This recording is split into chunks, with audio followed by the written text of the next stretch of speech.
Итак, мы в Бангкоке, столице Таиланда, и мы, естественно, в этом городе не могли не рассмотреть рынок недвижимости, который он представляет, потому что он кардинально другой. Естественно, критерии выбора, по которым мы сделали подборку кондоминиумов, это локация, транспортная доступность. В идеале это наши любимые районы типа Рамы 9, Асок, Банрак и любимый Шери-Версайд. Внешний вид, никаких скучных параллелепипедов, прямоугольников, а только то место, куда вам захочется возвращаться вновь и вновь, которое будет дарить уют и атмосферу этой прекрасной страны. Третий критерий – это планировка и вид из вашего окна и из общих зон, потому что Бангкок очень благодатен на прекрасные виды. Это могут быть закаты и рассветы, каналы и реки, и вид на современный мегаполис и классические буддийские храмы. Все это потрясает воображение и обязательно должно вас радовать, когда вы живете в своем кондо.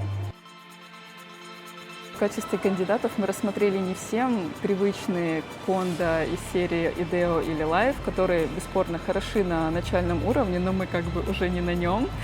Поэтому рассмотрели кондоминиумы более высокого уровня, которые точно будут удовлетворять всем вышеперечисленным мной критериям, которые прекрасно себя покажут в долгосрочной перспективе, будут хорошим вложением, если вдруг вы собираетесь их приобрести. Поэтому первым в нашем списке будет кондоминиум из серии Эштон в районе Рамы 9. Встречайте!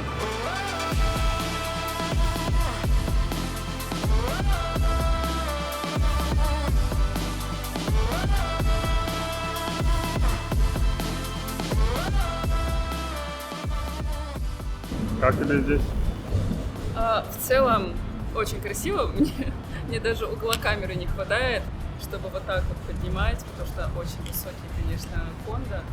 Но я хочу сказать, что входная группа мне не нравится вообще. Мне не очень нравится, что нет какого-то блока со стороны дорог и дополнительного моста, где тоже проходит дорога, где идет транспортное движение активное. Очень скудненький внутренний двор, как вы видите. Вот здесь, скорее всего, вот во всех центральных кондоминиумах фасилити все находятся на крыше, либо на промежуточных этажах, к которым у всех жителей, естественно, есть доступ. Поэтому сейчас пойдем внутрь и посмотрим, что они здесь предлагают для своих квартирантов и для своих жителей.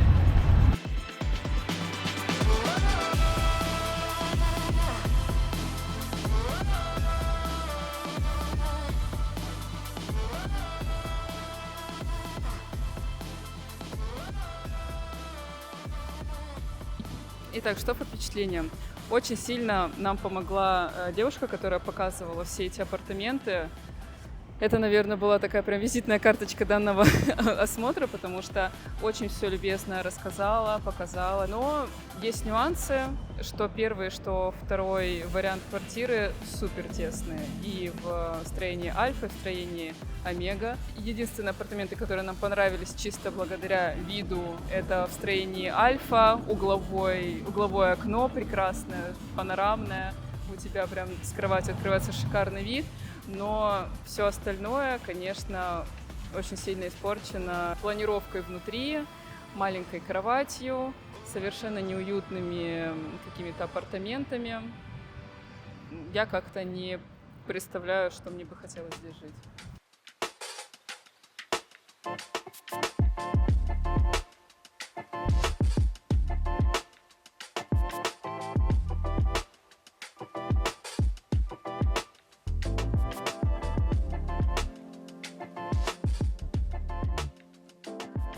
Впечатление. Все очень сильно понравилось до комнаты. И строение, и придомовая территория со своими минусами. Да, сервис все хорошо, отлично встретили, сразу завели, время ни свое, ни наше не теряли. Оставили нас наедине, чтобы мы тут обменялись мыслишками, поснимали. Все прекрасно, но даже это не спасает от того, что комната просто отвратительная и жалко очень, потому что это отдельно. Все постарались хорошо. А архитекторы внутренних помещений все испортили.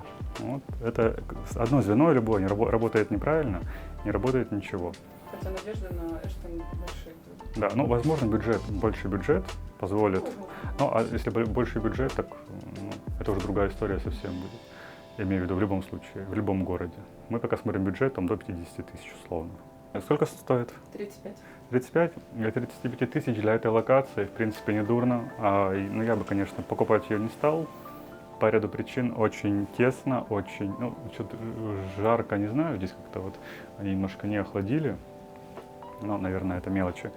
А планировка крайне непродуманная. Помимо того, что тесно, так еще и ты какими-то кругами сюда добираешься до своей квин-кровати. Еще, опять же, квин-кровать, это нет. Опять же, вот планировка. Вроде бы она изолирована, вроде бы это не студия, вроде бы это отдельная комната. Но такое ощущение, как будто это, общежитие. Нет уюта совершенно, ты здесь не будешь отдыхать ни психологически, ни физически, скорее всего. Тут даже квадратного метра свободного нет. И для сравнения, вот если брать наш Риверсайд, наш Риверсайд стоит тоже 1100, и та же самая сумма. Конечно, я бы даже секунду не сомневался. А так вид потрясающий, вид отличный. Комната, все хорошо, комната ужасная. И входная группа, ты сюда идешь тоже как будто по общагам. Вид отличный, угловой панорамный вид на все. Чудесно. К виду никаких претензий нет. Планировка ужасная. Не получается абстрагироваться, воспринимать эти квартиры, комнаты, вне контекста основного здания. Сами здания, начну с них. Приятно, видно, что идея изначально была очень грамотная, интересная. Она не нова совершенно, но тем не менее хорошо, когда хоть какая-то идея есть, а не просто строим прямоугольничек и потом продаем.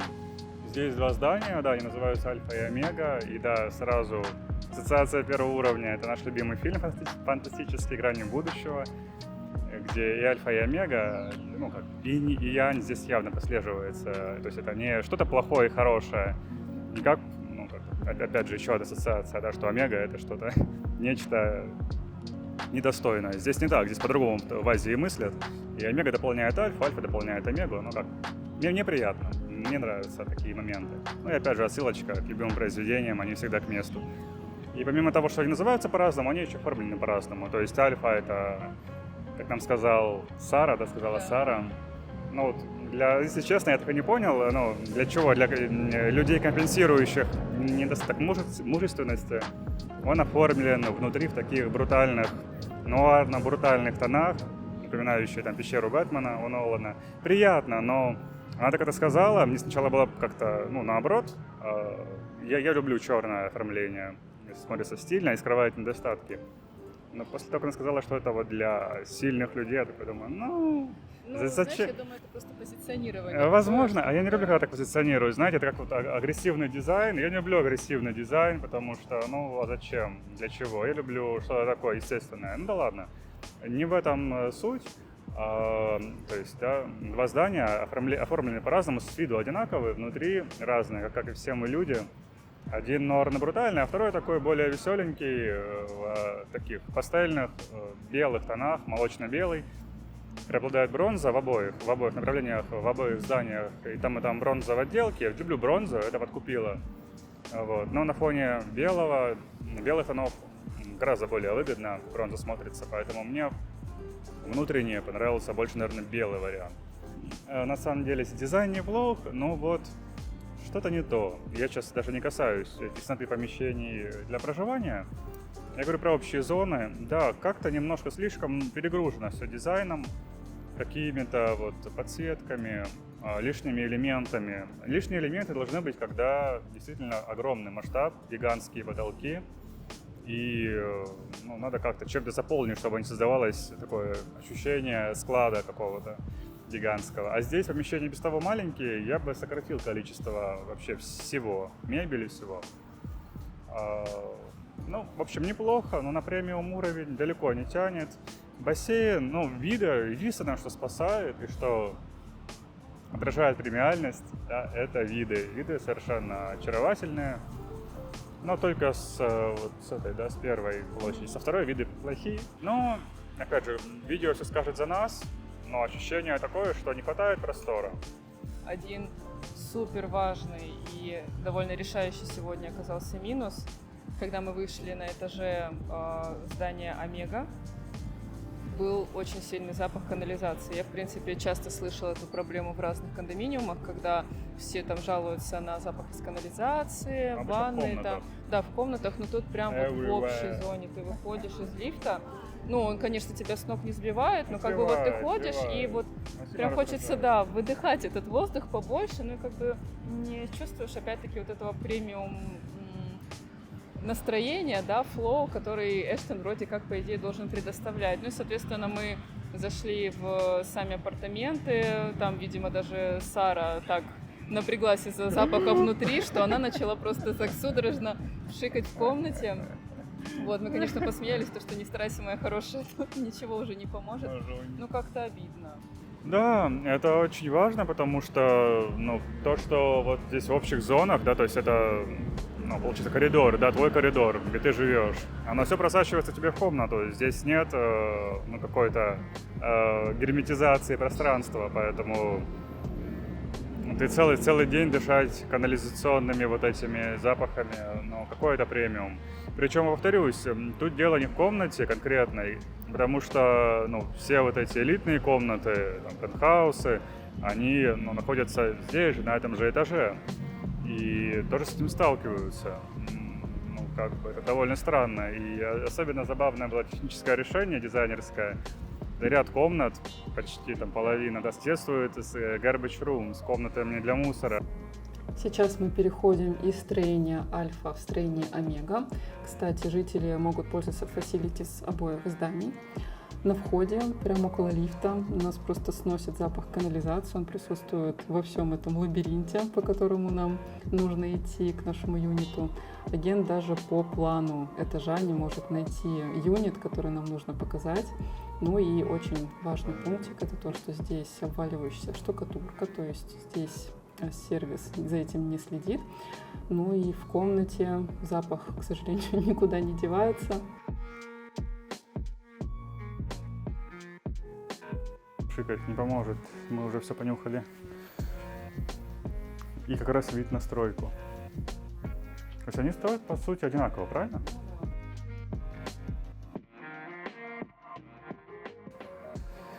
Да, Greenbet — это прям наказание. Я так понимаю, что, ну, стеновая панель неплохо смотрится, вот здесь еще такая окантовочка бронзовая, прям они с претензией. Ну, вид, конечно, ну, мне нравится, угловой панорамный сделали подход на здание, да, как раз можно перемигиваться.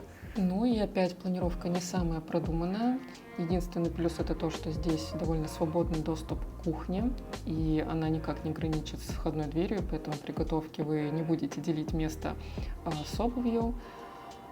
Маленький, совершенно немного бессмысленный балкон с учетом вида из окон в данной квартире, но при этом довольно неплохая ванна, она намного больше, чем в остальных кондо обычно делают. При открытии дверь ни во что не упирается, душевая кабина очень просторная, поэтому с ванной комнатой претензий нет.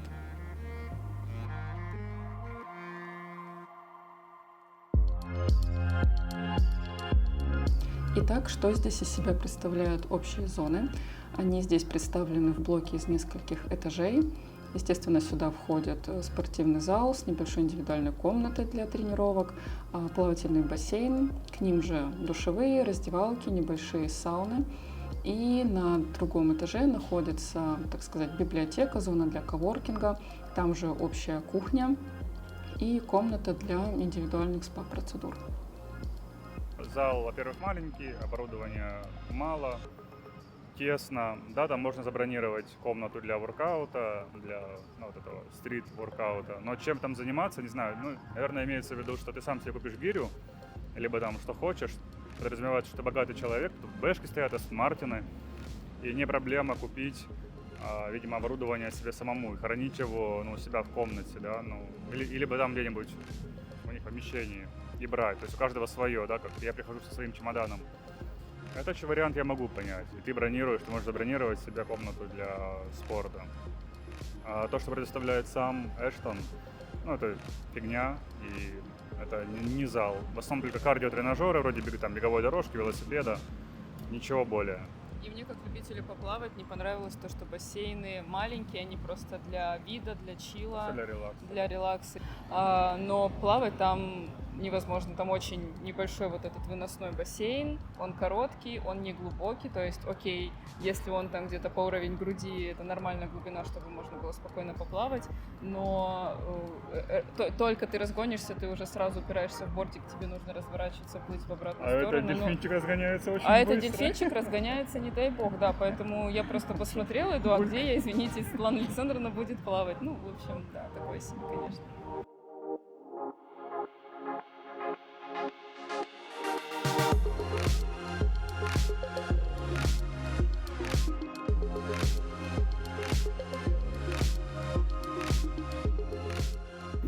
Ну, в целом это стоит 30 тысяч бат. Сравнительно для Бангкока это не очень высокая цена.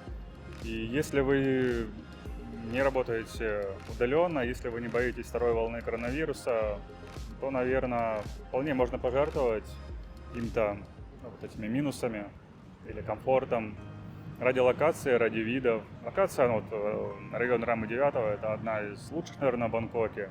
Опять же, каждому свое, конечно, я предпочитаю жить на реке, но не отрицаю, что здесь, ну, с логистической точки зрения, в чем-то, наверное, ну, идеальное или около идеальное расположение. И 30 тысяч, ну, вроде бы немного. С другой стороны, Бангкок, слава богу, предлагает альтернативы, в том числе за эту же цену. Это и Knight, ну, сеть Knight Bridge, наш Riverside, Ideal. Здесь преимущество – это локация, виды и архитектура внешняя. Внутренняя не того уровня, на котором себя позиционирует Эштон. С сервисом тут все не очень хорошо. И, ну, опять же, ты видела, снимала кусочки обваливающиеся штукатурки. И я видел там какие-то недочеты, которые, ну, их лучше бы не было. О многом говорит. То есть они как-то, мне кажется, подзабили немного. То есть, да, управляющая компания это всегда важно. Наверное, это самое важное после цены. Но здесь пока ее оценить не получается, но вот по отзывам на среднем уровне, но это уже для Таиланда очень много. Потому что здесь в основном управляющие компании работают отразительно. Итак, подведем итоги. Первое – это локация. С одной стороны, это хороший район Рамы-9, но с другой стороны, этот кондо находится на перекрестке двух магистральных дорог, и никаких шумоизоляционных экранов здесь, к сожалению, нет, и уединиться на придомовой территории у вас, к сожалению, тоже не получится, поэтому здесь мы ставим 6 из 10. Далее интерьер. Планировка крайне сомнительная. Возможно, она подойдет одиноким путешественникам, которым не нужно разделять свое рабочее пространство и пространство для отдыха. Для пар она, скорее всего, не подойдет. Также очень сильно зависит от юнита. Какие-то квартиры выходят на шикарный вид на Бангкок, какие-то выходят на соседний кондо. И также никакой вид вас не спасет от запаха перегнивших бананов, который присутствует во всем пространстве кондоминиума. И экстерьер. Внешне очень запоминающийся дизайн, выглядит просто awesome, unforgettable. И все же есть такая смесь интересная нуара, киберпанка в таком стиле Бёртона. Вот прям настоящая пещера Бэтмена, только в мегаполисе. Выглядит потрясающе. Особенно ночью. Здесь мы поставим 8 из 10.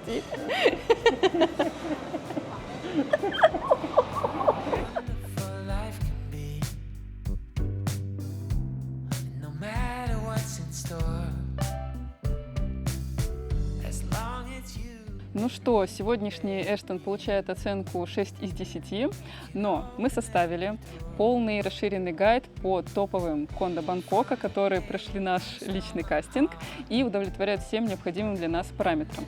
Все ссылки вы можете найти в описании к этому видео. Пишите, мы готовы и рады этим всем поделиться. Спасибо большое, что досмотрели это видео, и увидимся с вами в следующих выпусках. Пока-пока!